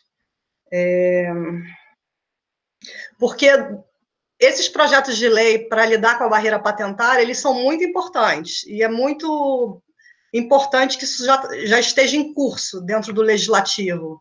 Mas mesmo que tenha uma tecnologia lá na frente, que tenha uma barreira patentária, assim, quem vai produzir, né, localmente? Então, eu acho que tem que ter essas duas perguntas que precisam estar casadas, que realmente é o espírito desse debate. Então, talvez era só dar essa provocada. A gente tem tido, nos últimos anos, esforços de iniciativas de política industrial, investimentos, apostas, e qual é o papel desses atores, desses sujeitos hoje, na resposta ao Covid-19.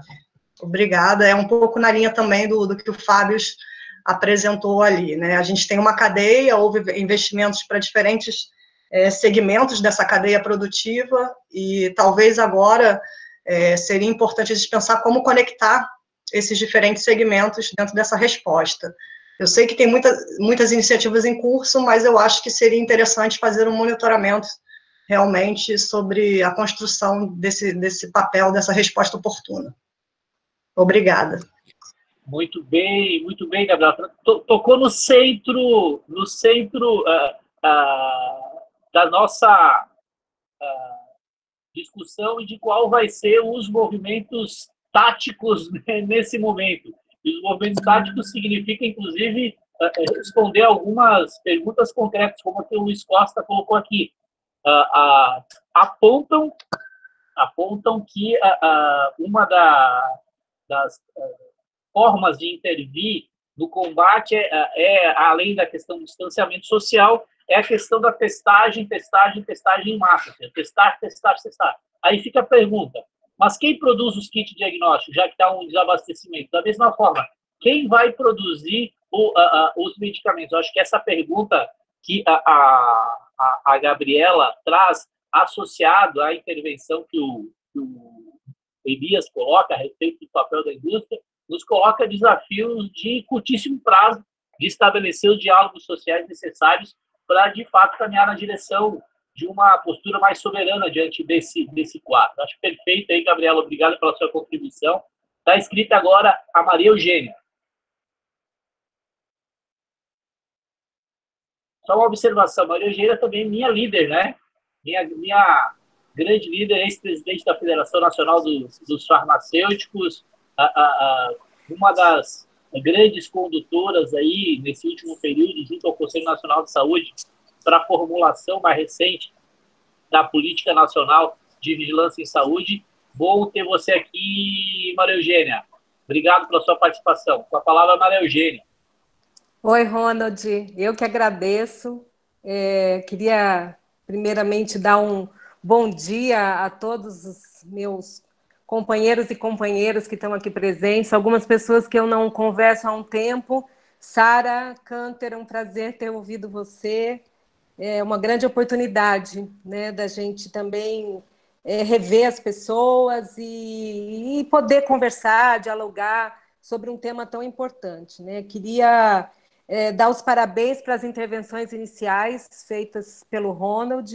pelo Elias e pelo Bermudes, né? Contribuições fantásticas. Eu acho que o Ronald traz um pouco dessa trajetória, dessa luta que a gente tem tido ao longo desses anos todos, né? E foi impossível a gente não ouvir, Ronald, a sua intervenção, as discussões feitas pelo Elias e pelo Bermudes, e não lembrar, né, dessa luta, né, da formulação que a FENAFAR, inclusive junto com outros atores, além dos que giram em torno da FENAFAR, né, da discussão que a gente sempre fez sobre a importância da gente ter os laboratórios oficiais fortalecidos, de termos uma política de ciência e tecnologia em saúde robusta, né, que pudesse dar sustentação para que o país tivesse possibilidade de enfrentar os seus momentos de dificuldades, né, na questão da soberania nacional em termos de ter acesso aos insumos e medicamentos no Brasil. A gente já apontava isso há muito tempo, a gente aponta isso, né? Eu me lembro das discussões que nós fazíamos, Sara, né, quando na época da Alanac, né, sobre essa questão do fortalecimento da indústria nacional e da indústria oficial, para que a gente pudesse ter um outro panorama, né, um outro sustentação para as necessidades que o Brasil tinha, né? E a gente chega hoje a ter tristemente a ver a realidade, né? Eu acho que a gente, ao longo desses anos, nunca tinha vivido uma situação que escancarasse tanto essa questão, né? O quanto que fez falta, o quanto que essa falta de assim, embora a gente tenha tido alguns momentos, né? E aí essa é uma avaliação que eu faço, embora você tenha tido alguns momentos ao longo da história de maior investimento, eu acho que esses investimentos não progrediram a ponto de estarem sustentados hoje, né? E nos últimos 2 anos, 3 anos, com a mudança da política, do cenário da política nacional, né? Isso veio se agravar na medida em que a gente passa a ter hoje um governo que desconsidera totalmente qualquer uma dessas iniciativas, elas vão sendo desmontadas, né? E nesse desmonte a gente tem aí hoje uma dificuldade de reorganização desse processo para a gente fazer frente, inclusive a ter uma indústria mais fortalecida e uma capacidade, né, de sair da situação com rapidez, né? Então era mais no sentido de fazer aí uma fala para contribuir em alguma coisa, mas muito mais no sentido de dar os parabéns pela iniciativa, né, da FENAFAR, como sempre, Ronald à frente da federação, desenvolvendo atividades bastante importantes que nos levam cada vez mais à reflexão e também à capacidade que a gente tem de contribuir com a sociedade no que diz respeito às questões ligadas aos medicamentos. Obrigada pela participação. Um abraço a todos. Valeu, Maria Eugênia, obrigado aí pela sua contribuição. Agora a gente tem mais ninguém mais inscrito aqui no nosso chat. Vou passar então a palavra para os comentários final, e acho que teve algumas propostas importantes de encaminhamento a respeito desse tema. Acho que com destaque aí para a proposição da Gabriela, acho que nós temos aqui condições de procurar, né, Sara? Procurar outros atores para dar um pouco mais de luz nesse debate, mas principalmente o envolvimento de força social e política e produtiva também, para que dê conta dessa oportunidade de da gente colocar em mobilização, embora a gente saiba que muitos desses setores foram capturados pelo capital financeiro, estão gostando de participar do cassino do mercado financeiro com suas empresas, mas ainda há uma possibilidade importante. Sem a indústria, seja ela pública, seja os laboratórios oficiais, a gente vai precisar mobilizar força técnica e política para fazer esse enfrentamento. Passar então agora a palavra para o Elias, fazer as suas considerações, depois para o Bermudes, para a gente fazer os encaminhamentos. Mas já de antemão, já convido a todos, a FENAFAR, além desse debate aqui sobre essa questão da soberania, também tem um elemento fundamental que pede a contribuição de todos que possam participar. Agora, na quinta-feira, dia 9, a FENAFAR nós vamos realizar também mais uma plenária virtual dos sindicatos dos farmacêuticos do Brasil, das organizações dos farmacêuticos, mas acredito que é um debate que interessa a todos, para discutir as questões relacionadas à proteção do trabalho. Tem um conjunto importante de medidas sendo tomadas, como, por exemplo, as medidas provisórias de redução de salário, a questão da proteção dos trabalhadores, a questão da intervenção e como é que se dá a organização do trabalho na saúde, seja no ambiente hospitalar, ou seja na atenção primária. Então, a gente vai estar fazendo na quinta-feira uma plenária aí com as lideranças sindicais farmacêuticas, mas está todo mundo já a priori convidado. A ideia é a gente fazer também, já que está em quarentena, mas os farmacêuticos, boa parte deles estão ou nas farmácias ou atuando. A gente vai fazer às 19 horas no próximo dia 9, uma plenária, que estão todos convidados para participar. Então, já passar já de imediato aqui a palavra para o Elias. Elias, por favor, suas considerações desse nosso debate. Eu queria dizer aqui que eu aprendi muito com a sua apresentação inicial, Ronald, esqueci de anotar isso na minha apresentação, esse histórico que você traz da FENAFAR, e você mesmo representa muito isso no nosso meio, né? Coloca a FENAFAR como uma entidade que é diferenciada no sentido político da palavra, quando ela coloca no centro da sua ação questões como política industrial, soberania nacional, industrialização, etc. Então, acho que a tendência da FENAFAR é ela aumentar o seu papel, a sua capacidade de intervenção na realidade, na sociedade, partindo desses conceitos-chave que nós, infelizmente, a esquerda se perdeu há muito tempo essa perspectiva, né, da industrialização, das políticas industriais, etc., né? O mesmo eu digo do Bermudes, que fez uma apresentação fantástica e eu fiquei anotando aqui as coisas que ele falou, até para aprender, e eu queria só dizer aqui que tem um desafio político nosso, porque o Bolsonaro, ele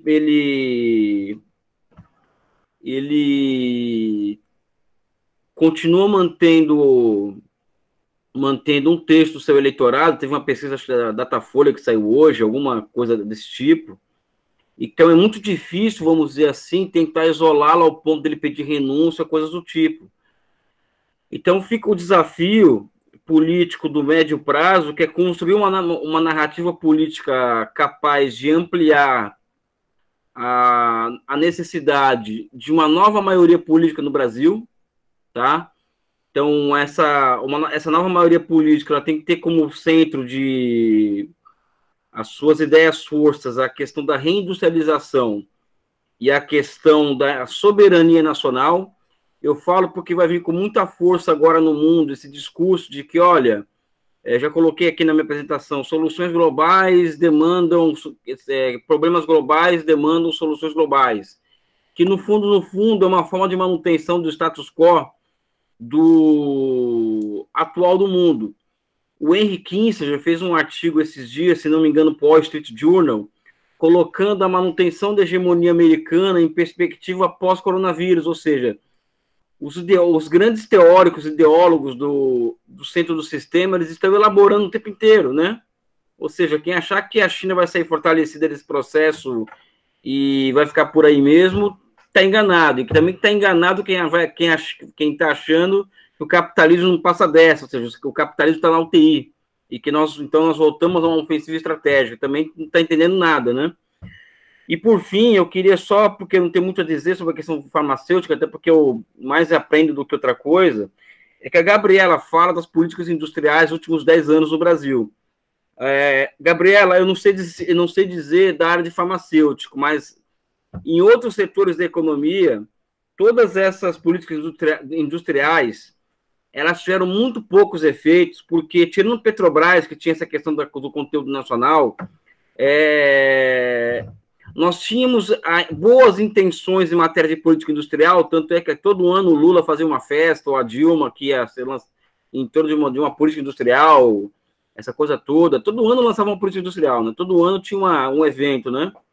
E eu, como uma das únicas vozes solitárias da esquerda, me lembro disso com muita tranquilidade, e falo com tranquilidade, vou dizer que nenhuma dessas políticas industriais é de alguma coisa, porque essas políticas industriais elas não foram acompanhadas por uma política macroeconômica, ou seja, uma política de câmbio, de juros, de crédito e de finança, vamos dizer assim, voltada à consecução dessas políticas industriais. Tanto é que não foi acompanhada pela quebra de institucionalidades criadas durante o Plano Real, como o tripé macroeconômico, a lei de responsabilidade fiscal,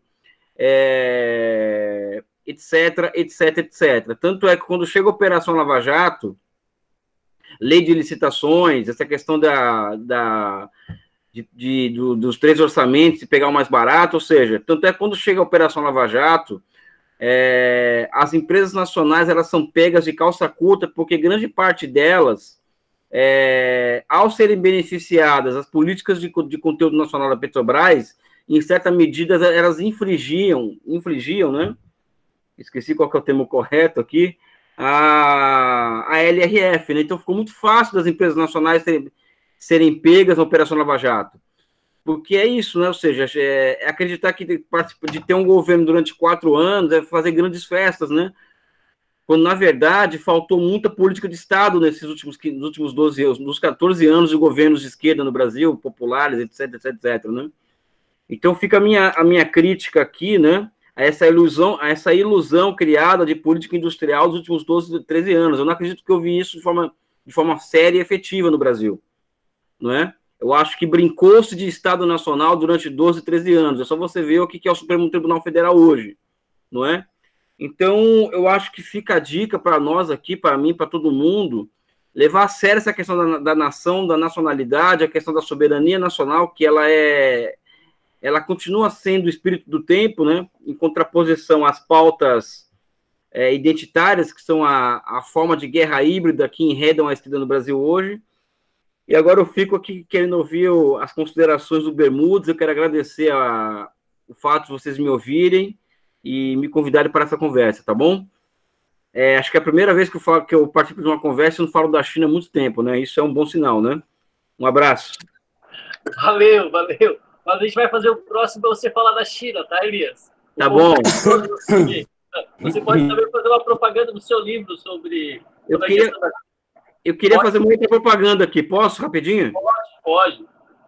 Então, eu e o economista Paulo Gala, nós estamos promovendo um curso EAD, O Milagre da China, que são 40 aulas, de meia hora cada uma no vídeo, e no dia 20 agora, vai ser abertas as inscrições. Eu aqui no chat, eu vou colocar o link para quem tiver interesse nesse curso de 40 aulas, cadastrarem. Tá? Aí, ao se cadastrar, recebe as novidades do curso, as inscrições começam dia 20. Então, vou colocar aqui no chat o link para vocês poderem entrar, tá bom? E se cadastrar. O Sudal é especialista em China. Valeu. Você com a palavra. Bom, obrigado, Ronald.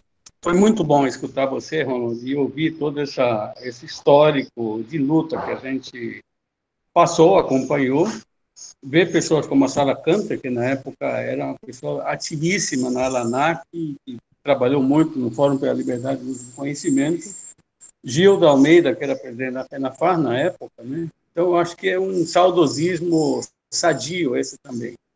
E ouvir o Elias é muito bom, porque eu garanto que com esse finalzinho que ele deu, vai ter um monte de solicitação de inscrições para o curso. Bom, eu acho que algumas questões foram colocadas, eu só queria passar por algumas delas. Quando o Edson colocou ozonoterapia, quer dizer, eu não entrei nem a minha parte também, os produtos estão sendo de estudo. A ozonoterapia também tem até um projeto de empatia que também está colocado aqui, nós temos Bermudes. 4 braços de solidariedade, que é a maior... Oi. Tá picotando muito a tua fala. Vamos fazer o seguinte, tenta tirar a câmera, deixar só o som para ver se melhora.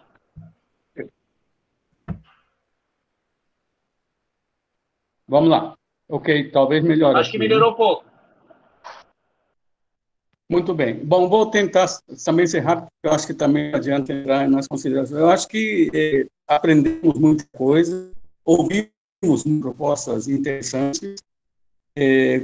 Quando o Edson nos coloca em terapia, uma série de procedimentos estão sendo estudados e tem alguns que vão dar certo, outros possivelmente não. Quando a Débora coloca também a importância do INESC, eu acho que o INESC fez uma publicação há algum tempo atrás, eu participei de uma oficina que eles promoveram, e eu acho que tem que trazê-los também para discutir essa questão, junto com as outras que a FENAFAR pode ter, o catador de uma série de alianças e parcerias. A experiência que o ONU propiciou em 2018, puxando todo mundo, pelo Conselho Nacional de Saúde, Fiocruz, Nacional dos Farmacêuticos, Federação Nacional dos Farmacêuticos, apoio da OPAS, Ministério da Saúde, nos 10 seminários discutindo ciência, tecnologia, ciência farmacêutica, foi uma experiência riquíssima. Eu acho que fóruns virtuais agora também vão ser uma experiência rica nesses novos tempos que nós estamos vendo. E eu acho que a discussão, o debate de hoje foi muito rico nesse sentido. Esperamos hoje receber notícias do Conselho Nacional de Saúde aprovando ad referendo a moção de apoio ao projeto de lei e que isso tramite na Câmara de Deputados com a celeridade e a seriedade que merece ter, tendo em vista esse momento político que nós estamos atravessando. Né? Eu acho que foi uma grande oportunidade, acho que a nossa excelente, e ouvir o serviço produtivo, lembrando que quando nós tivemos a licença compulsória do Efavirenz, só foi possível que o produto. Então, nós temos isso também, e temos que ter em termos de licença compulsória. Se a Câmara aprovar esse projeto de lei, nós vamos ter que ter uma resposta para subsidiar e para fortalecer a resposta que nós vamos ter ao Covid-19. Então, eu acho que essa trajetória da FENAFAR nos traz de volta muita coisa, saímos fortalecidos, vamos discutir políticas de tecnologia, vamos ouvir o que os laboratórios participaram de ver, o que a UFOB, a Bicina, a BICIP, hoje estão pensando, a FENAFAR pode vir, vamos continuar nessa luta, colocando saúde, saúde, democracia, mais SUS, defender intransigentemente o Sistema Único de Saúde, mais SUS, menos coronavírus. E obrigado pela oportunidade e vamos continuar nessa luta. Valeu, Bermudes.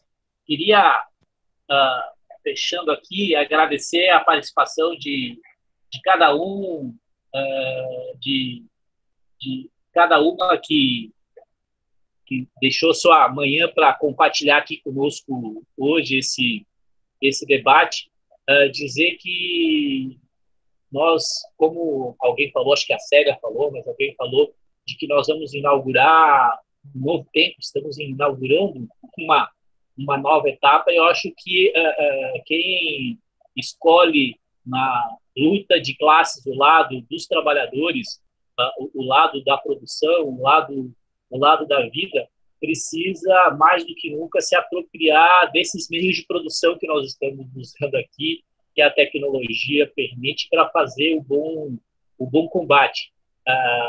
Temos condições, o mundo todo está vendo, de que quem tem condições de fazer a humanidade prosperar e caminhar na direção de um processo mais avançado do ponto de vista civilizacional é o trabalho. A gente precisa se apropriar das ferramentas, e acredito que o tema que é objeto nosso de trabalho, que é a questão da saúde, de como as pessoas possam viver mais e melhor, que é o tema da saúde, tem condições de fazer com que se adense muita força no combate que, historicamente, nós temos feito.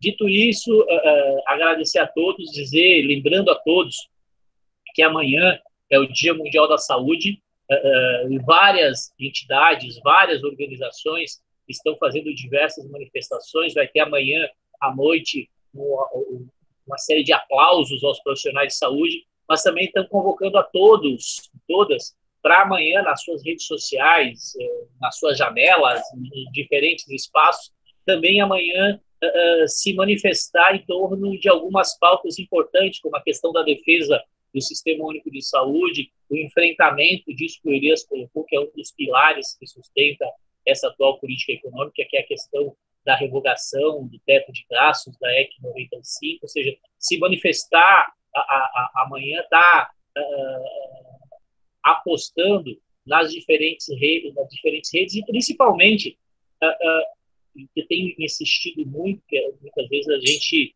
subestima a capacidade de utilização, utilizar as ferramentas. A FENAFAR está tentando operar o máximo possível, seja no seu site, seja no Facebook, seja no Twitter, nas redes sociais. E queria aproveitar também para pedir a todos, já que a gente ainda tem um público importante aqui, todos sabem, né, de que o movimento sindical brasileiro, como um todo, sofreu também, não é só nós que temos condições de fazer o combate, o capital também tem suas estratégias, tem seus alvos, e um dos principais alvos mais recentes foi justamente a estrutura sindical brasileira. A FENAFAR hoje tem muitas limitações estruturais, em virtude da reforma sindical, diminuiu em quase 95% sua capacidade, sua estrutura orçamentária, e queria convidar todos e todas para visitar aí o site Amigos e Amigas da FENAFAR, ver qual forma de mobilizar para permitir que a gente continue fazendo esse embate, porque além da indústria, para, uma vez quebradas as patentes, se produzir os medicamentos, produzir as tecnologias, também há necessidade de que o movimento sindical, a federação, para conseguir dar conta da sua responsabilidade, também não tem jeito, precisa de estrutura material. Então, convocar todos e todas para continuar na luta, se solidarizar com a nossa federação e estar atentos, porque nós não vamos, mesmo com todas as dificuldades, os farmacêuticos brasileiros vão ter na entidade, principalmente pelo número de lideranças, a capacidade das lideranças farmacêuticas brasileiras de dar a sua contribuição. Queria agradecer a todos por estar nos acompanhando até agora e pedir para ficarem todos atentos às nossas futuras convocações, que mas muito em breve teremos outros encontros nesse espaço virtual. Valeu, gente. Obrigado por todos e nos encontramos muito em breve. Um abraço a todo mundo.